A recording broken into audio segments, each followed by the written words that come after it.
Hello, हम लोग CDS के बारे में बात कर रहे हैं। सीडीएस का एग्ज़ाम भी होने वाला है और सीडीएस 2014 का पार्ट सेकंड यानी जो सितंबर अक्टूबर में एग्ज़ाम होता है उसके बारे में बात करेंगे। अब आप सोर्स पूछेंगे, उससे पहले सोर्स में क्या होता है कि एनसीईआरटी के क्वेश्चन हैं। एक दो क्वेश्चन तो एनसीईआरटी 9th क्लास से ही पूछा गया है, लाइक इंडियन ज्योग्राफी वाली जो बुक है, और फिजिकल ज्योग्राफी से ज़्यादातर क्वेश्चन रहते हैं जो 11th क्लास में हैं। कुछ क्वेश्चन ह्यूमन ज्योग्राफी से होते हैं, वो सारी चीज़ें हम देखेंगे। तो कुल मिला के बात यही है कि एनसीईआरटी और कुछ करंट अफेयर्स, जैसे कोई अल नीनो ला नीनो का इवेंट होगा तो आप इसको एनसीईआरटी से भी कह सकते हैं, करंट अफेयर का भी कह सकते हैं।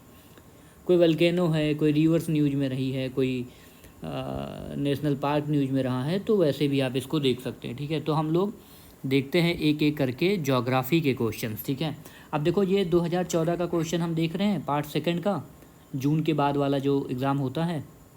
तो उसमें थीम पूछी गई है वर्ल्ड इन्वायरमेंट डे की। तो अभी आप जब भी एग्ज़ाम देने जा रहे हैं तो वर्ल्ड इन्वायरमेंट डे हो गया, बायोडाइवर्सिटी डे हो गया, लायन डे हो गया, टाइगर डे हो गया, पॉपुलेशन डे हो गया, इन सब की इम्पॉर्टेंट थीम आपको पता होनी चाहिए। तो ये अगले क्वेश्चन पे चलते हैं, क्वेश्चन नंबर 21। तो ठीक है, ये 2014 का क्वेश्चन था, इसलिए मैंने इसका आंसर बताना सही नहीं रखा, हालांकि आंसर डी है, बट स्टिल मैं वो करंट का क्वेश्चन था। ठीक है, क्वेश्चन नंबर 21 में चलते हैं, देखते हैं बेगास। देखो अभी ना इथेनॉल की बात होती है ना, E100 फ्यूल्स की बात होती है। Those who are preparing for civil service examination they must be knowing कि इथेनॉल 100 क्या हो है। ठीक है, तो हम लोग इथेनॉल ब्लेंडिंग की बात करते हैं, तो उसमें ना शुगर इंडस्ट्री के बाई प्रोडक्ट को जो बेगास होता है ना, उसको भी यूज़ करने की बात कही जा रही है। लेकिन हालांकि यहाँ पे आंसर होगा पेपर मेकिंग। ठीक है, जो शुगर इंडस्ट्री का बाई प्रोडक्ट होता है, बेगास बोलते हैं उसका, बेगस। ठीक है, तो उसको आप पेपर में यूज़ करते हैं, राइट। तो आंसर इसका बी हो जाएगा। अगला क्वेश्चन देखते हैं जल्दी जल्दी से, कि ये क्वेश्चन 30 बोल रहा है कि भाई आप ये बता दो, which of the are the important reasons of flood becoming destructive natural hazards in Ganga Brahmaputra valley. तो this Ganga Brahmaputra valley we all know. ठीक है, तो उसमें फ्लड की बहुत ज़्यादा समस्या आती है। ये क्वेश्चन यूपीएससी मेंस में भी पूछा गया है, GS1 में। ठीक है, कई बार, और स्टेट पीसीएस के मेंस एग्ज़ाम में भी पूछा गया है।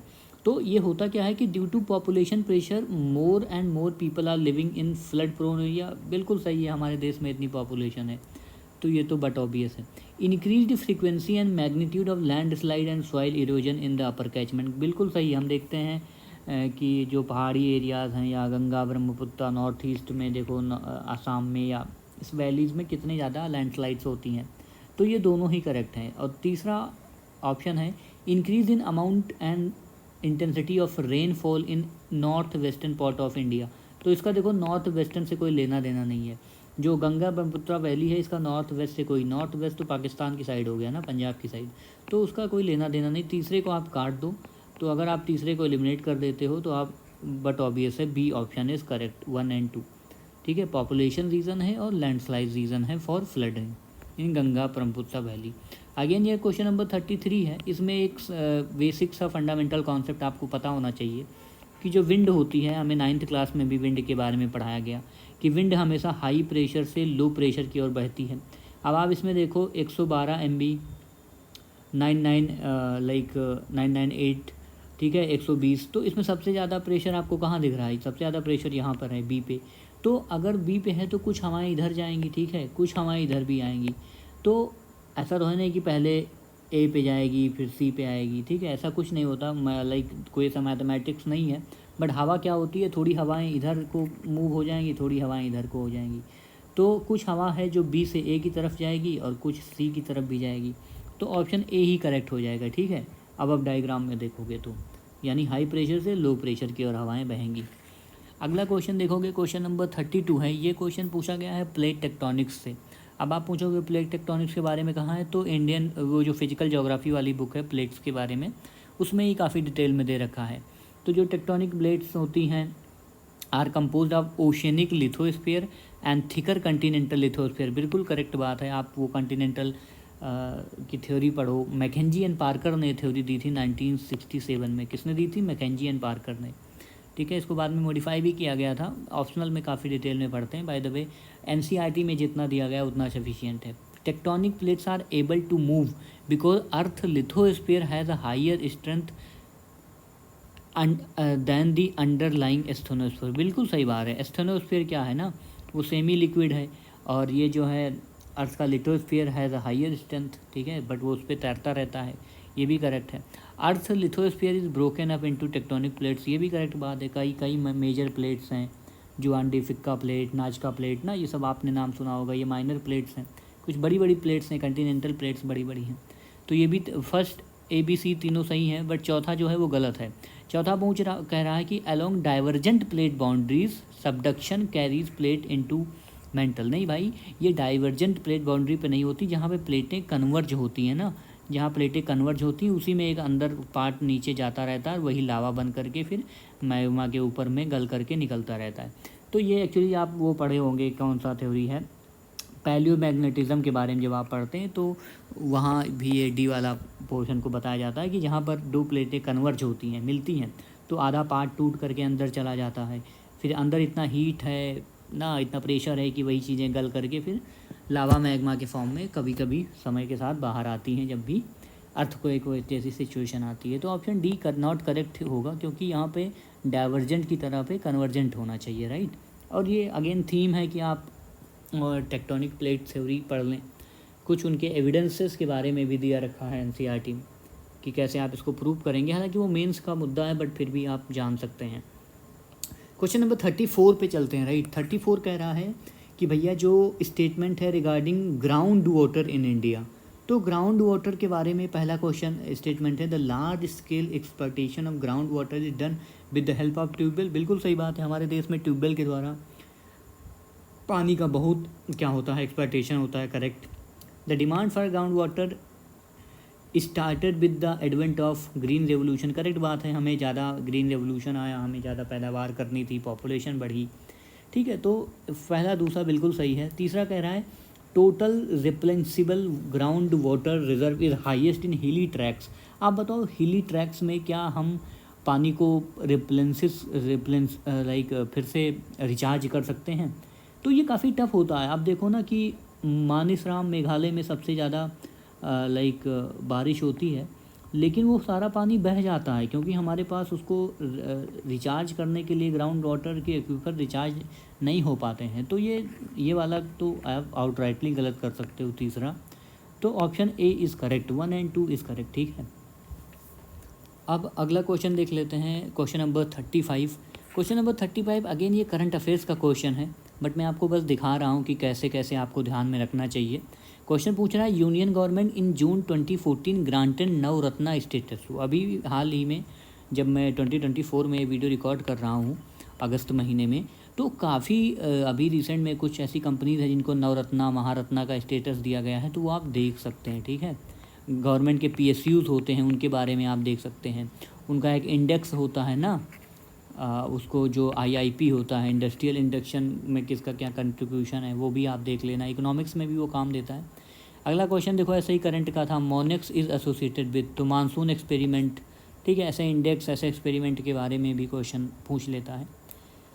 अगेन क्वेश्चन नंबर 37 है, ये 9th क्लास की NCERT में दे रखा है, मतलब एक बॉक्स में पूछता नहीं है कि आपको कैसा लगता अगर हिमालय ना होता, तो आप इमेजिन करो।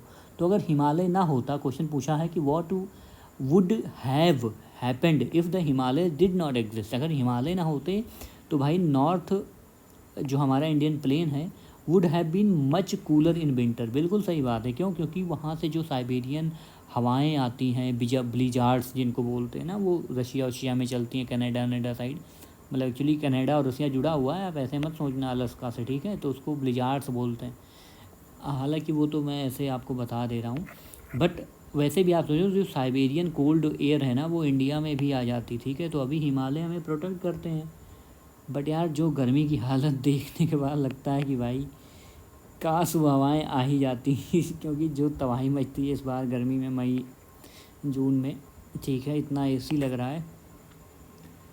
तो but by the way that was a kind of thing है, तो इसमें आंसर C होगा, ठीक है। नॉर्थ इंडियन प्लेन और भी जो है ठंडा होता अगर हिमालय ना होता तो, क्योंकि हवाएं आ जाती।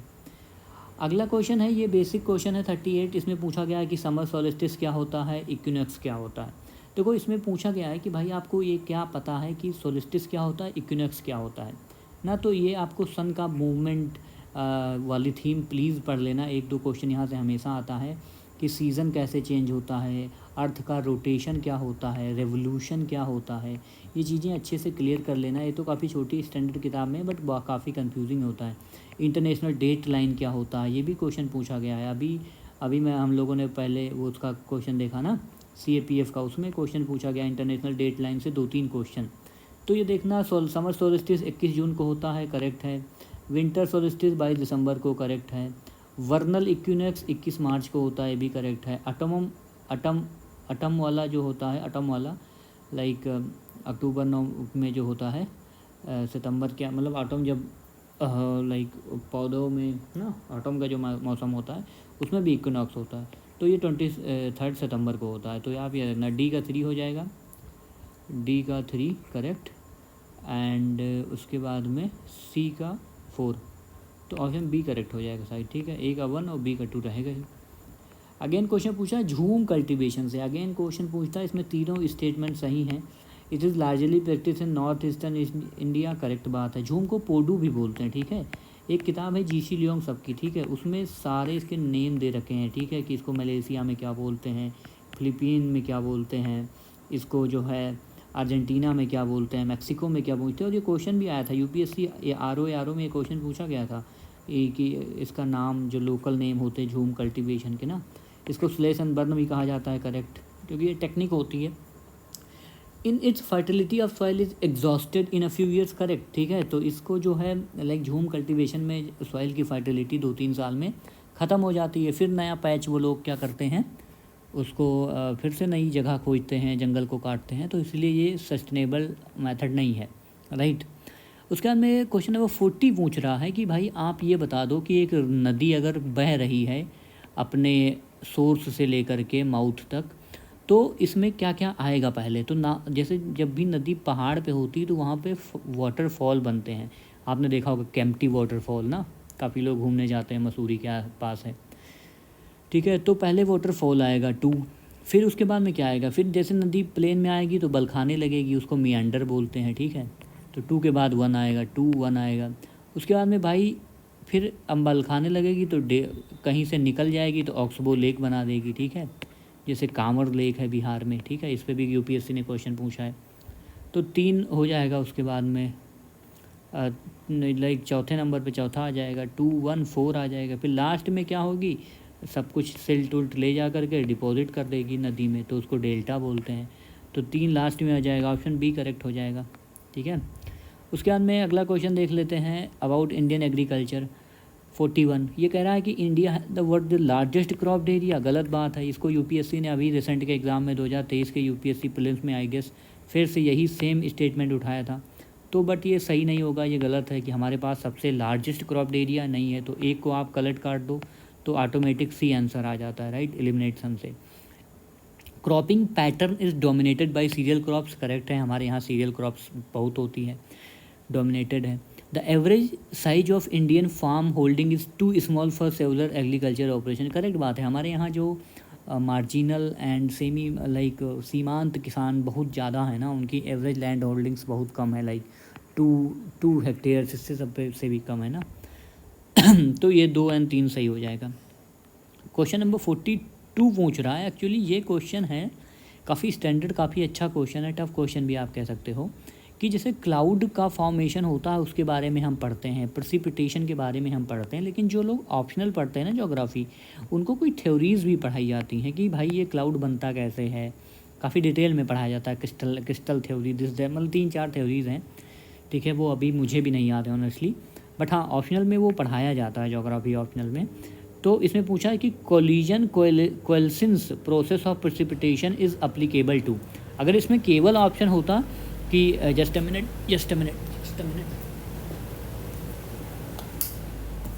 अगर इसमें केवल ऑप्शन होता कि क्लाउड फॉर्मेशन से रिलेटेड तो काफ़ी क्वेश्चन होता। लेकिन इसमें क्लाउड में भी 3-4 चीज़ें क्वेश्चन पूछा गया है कि all types of cloud, cumulonimbus cloud, those clouds which do not extend beyond the freezing level. तो यही ऑप्शन B इज़ करेक्ट है, लेकिन इसको आप सर्च कर सकते हो अपने नोट्स में ऐड कर सकते हो कि भाई ये जो थ्योरी है, क्योंकि कल को यूपीएससी फिर से क्वेश्चन पूछ ले इसी पर, या कोई और एग्ज़ाम पूछ ले कि कोलिशंस प्रोसेस ऑफ प्रेसिपिटेशन क्या होता है ना, तो उसमें आप क्लाउड देख करके, तो टफ क्वेश्चन में कहूँगा। तो ये जो थ्योरी होती है कोलिशंस प्रोसेस ऑफ प्रेसिपिटेशन, ये अप्लीकेबल कहाँ होती है?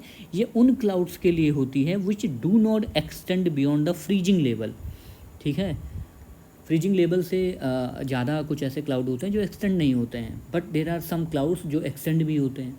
ठीक है, तो there are some like technical चीज़ें हैं, इसमें काफ़ी टाइम लगेगा। मैं इतना बता रहा हूँ कि ऑप्शनल में पढ़ाया जाता है क्लाउड फॉर्मेशन, इसको आप साइंस में भी पढ़ सकते हो, फिजिक्स के नियम भी लगा सकते हो इसमें, क्रिटिकल पॉइंट्स क्या होता है, ड्यू पॉइंट्स क्या होता है, बहुत सारी चीज़ें आएंगी। ठीक है इसमें, बट आप चाहो तो इसको डिटेल में पढ़ सकते हो। अगला क्वेश्चन है 43, ये मैपिंग का क्वेश्चन है। पूछ रहा है कि भैया दुधुआ, जैसे आप ये इंडिया ले लो, ठीक है, let me draw again, suppose this is India, तो सबसे पहले उत्तर प्रदेश में दुधुआ आएगा, फिर उड़ीसा में सिंपली पाल आएगा, ठीक है, जहाँ पे मेलेनिस्टिक टाइगर्स काफ़ी न्यूज में रहते हैं। उसके बाद में चूँकि छत्तीसगढ़ का शेप ऐसा है, ठीक है, तो यहाँ पर छत्तीसगढ़ का आएगा इंद्रावती नेशनल पार्क। ठीक है, इसको भी अभी स्टेटस दिया गया था कुछ। उसके बाद में कर्नाटका का बांदीपुर नागरहोल कर्नाटका में आएगा, तो सबसे लास्ट में सबसे पहले आएगा दुधुआ, फिर आएगा सिंपली पाल, फिर आएगा इंद्रावती एंड फिर आएगा लाइक बांदीपुर। तो ये इसका करेक्ट ऑप्शन हो जाएगा। मतलब ये आपको बस बताना चाहता हूँ कि नेशनल पार्क हो गए या रिवर्स हो गए या वेटलैंड्स हो गए, इनका नॉर्थ साउथ डायरेक्शन भी हमें पता होना चाहिए। अगला क्वेश्चन है 45, ये पूछ रहा है कि भाई ये बता दो which of the following is are the potential threat to the safety of large dams. जो डैम्स हैं बन रहे हैं उनकी सेफ्टी को थ्रेट क्या होता है, पोटेंशियल थ्रेट। तो urbanisation near dam site, I don't think so, but ये बहुत ही सब्जेक्टिव क्वेश्चन है। कुछ लोग इसको सही भी मान सकते हैं कि भाई कोई डैम बन रहा है उसके आसपास अर्बनाइजेशन है तो वो उसके लिए थ्रेट हो सकता है, बट यूपीएससी ने नहीं माना है इसको, केवल 2 एंड तीसरा वाला ही सही है। फ्लड इन कैचमेंट एरिया, बिल्कुल, अगर डैम कहीं बन रहा है उसके आसपास कैचमेंट एरिया में फ्लड आ रही है तो वो डैम्स के लिए भी और आसपास की आबादी के लिए भी सही नहीं है। सिस्मिक एक्टिविटीज़ भी आ सकती हैं, आपने कोयना के बारे में पढ़ रखा होगा, पढ़ लेना। कोयना में महाराष्ट्र में काफ़ी बड़ी लेवल पे लाइक अर्थक्वेक आया था, क्योंकि बिकॉज ऑफ डैम कंस्ट्रक्शन। तो 2 and 3 is option C correct हो जाएगा, राइट इसका। तो ये सब्जेक्टिव क्वेश्चन का मतलब है कि इसमें सब्जेक्टिविटी है, कोई 1 2 3 भी मार सकता है, कोई 2 3 भी मार सकता है, बट माना वही जाएगा जो अब्बा चाहेंगे, यानी यूपीएससी। 46 क्या है, the equatorial region has no other season except summer. अब ये कह रहा है कि भैया जो इक्वेटोरियल रीजन होते हैं उसमें समर ही समर होता है, उसमें विंटर्स उसमें और कोई सीज़न नहीं होता है। ये क्यों होता है? तो इसका ऑप्शन फर्स्ट ही करेक्ट है। इसमें बोलता है कि length of day and night is more or less equal over the year.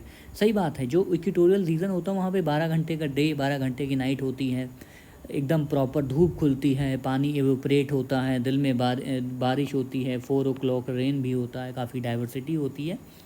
तो यही ऑप्शन करेक्ट है, ओनली 1 इज़ करेक्ट। लेकिन जो इसके ऑप्शन 2 एंड 3 हैं वो भी करेक्ट हैं, individually they are correct, but they are not the reason कि इक्वेटोरियल रीजन में लाइक कोई और सीज़न क्यों नहीं होता, केवल समर ही क्यों होता है। अब दूसरा ऑप्शन कह रहा है कि earth rotational velocity is maximum at equator. ये करेक्ट है, लेकिन इसके कारण इक्वेटोरियल रीजन में कोई और सीज़न नहीं होता है, ठीक है। This is not the reason कि इक्वेटोरियल रीजन में केवल समर होता है। Coriolis force is 0 at the equator, ये भी सही है, बट इसके कारण ये this is not the reason that equatorial region has only summer, ठीक है। तो equatorial region has summer because length of day and night is more or less equal over the year. Option 1 is correct only, right. उसके बाद में question आप ये देख लो, question number 47 में मैप बेस्ड क्वेश्चन पूछा है, 2014 का क्वेश्चन है, बट अभी ऐसा क्वेश्चन यूपीएससी पूछता नहीं है। सतपुरा कहाँ पर है, आप देखो सतपुरा। विंध्या कहाँ है, पहला वाला विंध्या हो गया, विंध्या के नीचे सतपुरा हो गया। ये हो गया आपका लाइक महादेव, मैकाल और महादेव, ठीक है। तो ये लाइक ऐसे ही पूछा जाता है ना, हमें पता है कि ऊपर विंध्या होता है, उसके नीचे सतपुरा होता है। तो ये मैपिंग वाला क्वेश्चन, आप मैपिंग देख लेना, ठीक है। जो सेंट्रल और ख़ासकर ईस्टर्न घाट और ईस्टर्न घाट की मैपिंग देख लेना, क्योंकि काफ़ी क्वेश्चन पूछता है ना उसमें। लाइक अभी मैं आपको बताऊं कि नल्ला मल्ला हिल्स कहाँ है, नल्ला नल्ला फॉरेस्ट कहाँ पे है ना, सेवराय कहाँ है, जवाडी कहाँ है, इसमें पूछता है कि टॉप डाउन। और उसमें कुछ रिवर्स भी हैं, पेरियार, पेन्नार, ये सारी चीज़ें भी आप देख लेना just to add in your notes. ठीक है, मैं चाहता हूँ आप तुरंत सर्च करें और इसको अपने वैल्यू में ऐड कर लें। ठीक है, क्योंकि PYQ का काम यही होता है ना, टॉर्च बियरर का काम होता है। आगे भी कुछ क्वेश्चन है बट वो डायरेक्टली जैसे एक क्वेश्चन पूछा गया था, ये तो मान लो रंगराजन पैनल है इकोनॉमिक्स से, पॉवर्टी से रिलेटेड, तो इकोनॉमिक्स का क्वेश्चन है। अगला क्वेश्चन था मलावी के बारे में। देखो ये भी मैपिंग का क्वेश्चन है। मलावी क्या है? Is a landlocked country in south east Africa that was formally known as Nyasaland. Correct, ये पूरा एकदम मलावी के बारे में है। And it has presidential system with unitary form of government. देखो अब ये क्वेश्चन तो टफ कह सकते हो ना आप, क्योंकि इसमें आप एलिमिनेट भी नहीं कर पाओगे। अब आपको कैसे पता है कि मलावी में प्रेसिडेंशियल सिस्टम है, वो भी यूनिटरी फॉर्म ऑफ गवर्नमेंट? हो सकता है 2014 में ये न्यूज़ में रहा हो। ठीक है, लेकिन मैं ये पूछना चाहता हूँ कि ये क्वेश्चन फिर टफ है, क्योंकि आप इसमें अगर दो को आप सही मानोगे, क्योंकि दो मैक्सिमम ऑप्शन में है, ठीक है, तो आप इसको like tough to moderate question भी कह सकते हो, क्योंकि आपको ये पता है कि मलावी अफ्रीका में है, न्यासालैंड भी चलो पता है, Malawi economy is dependent on agriculture ये भी पता है। But how you somebody can say कि प्रेसिडेंशियल सिस्टम है, क्योंकि हम बहुत लीस्ट कंसर्न कंट्री है ना हम लोगों के लिए। बट स्टिल जो है इसमें तीनों ही ऑप्शन करेक्ट हैं। ठीक है, 1 2 3 यानी C ऑप्शन इज़ करेक्ट होगा। ठीक है, तो मैं आप बता रहा था कि कुछ क्वेश्चंस आपको इजी लगते हैं but actually they are moderate, और वहाँ पे गलतियाँ हो जाती हैं हमसे। ये देखो दांडेकर एंड रथ के बारे में पूछा है, ये भी जो है पॉवर्टी की स्टडी के लिए बनाया गया था। तो ये आप चूँकि poverty subject in human geography as well, but actually ये इकोनॉमिक्स का क्वेश्चन है, तो मैंने बस आपको दिखा दिया।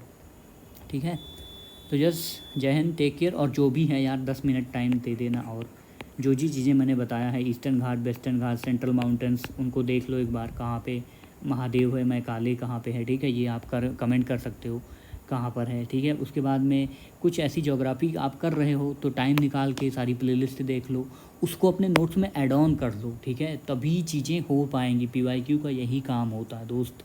आई wish you all the best for your future and yours. जय हिंद, take care and God bless you all.